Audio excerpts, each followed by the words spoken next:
दोस्तों, कोरोना का अभी दूसरा लहर चल रहा है और ये इस बार पहले से भी जानलेवा साबित हो रहा है। और सिर्फ शरीर से ही नहीं, आर्थिक और मानसिक तौर पे भी ये सबको कमज़ोर बना दिया है।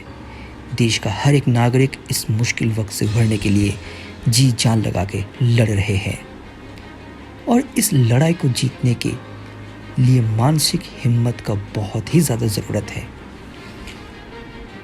तो ये मेरा एक छोटा कोशिश है कि इस मुश्किल वक्त में कोरोना से लड़ने के लिए छोटा छोटा कहानी से आप लोगों को प्रेरित कर सकूं। चलिए शुरू करते हैं महापुरुष विवेकानंद जी का वाणी से। एक बार विवेकानंद जी से कोई पूछा कि नास्तिक कौन है, और विवेकानंद जी बड़े सुंदर उत्तर दिए, जो अपने आप को विश्वास नहीं करता वो ही नास्तिक है। दोस्तों, आत्मविश्वास बहुत ही ज़्यादा ज़रूरी है इस ज़िंदगी में कोई भी मुश्किल का सामना करने के लिए।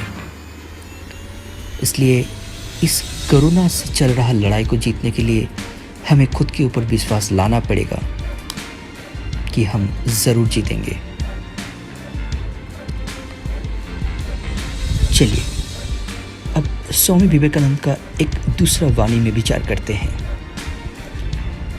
एक बार स्वामी विवेकानंद ने उनका एक शिष्य को एक काम सौंपा, तो शिष्य थोड़ा बेचैन लग रहा था। विवेकानंद जी ने कहा, क्या हुआ, इतना बेचैन क्यों हो, क्या ये काम तुम नहीं कर पाओगे?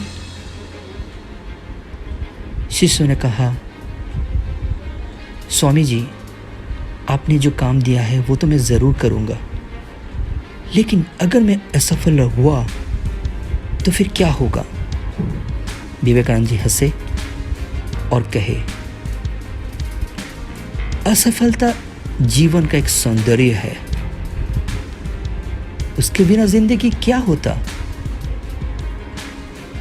असफलता एक संघर्ष जैसा है।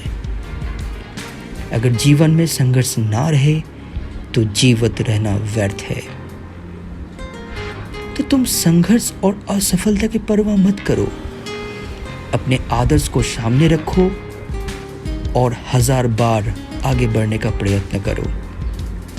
यदि तुम 1000 बार असफल भी होते हो तो कोई लज्जा नहीं है, फिर से एक बार प्रयत्न करो, तुम सफल ज़रूर होंगे।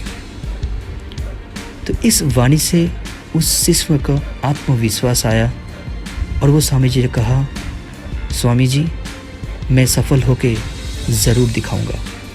तो दोस्तों, इस वाणी से हम लोगों को ये सीखना है कि ज़िंदगी में चल रहा बहुत सारा मुश्किल का सामना हम लोगों को करना पड़ेगा, क्योंकि जितना हम इस मुश्किलों से दूर भागेंगे ये सब उतना ही ज़्यादा हमारे पीछे आएंगे। इसलिए हमें ये सब मुश्किल को डट के मुकाबला करना पड़ेगा, धीरज रखना पड़ेगा, खुद में विश्वास रखना पड़ेगा और सोचना पड़ेगा कि कैसे इस मुश्किल वक्त से हम लोग गुजरे, और जो कर्म करना है वो हम लोगों को करना पड़ेगा। तो हम लोग सब मिलके इस कोरोना से ज़रूर जीतेंगे।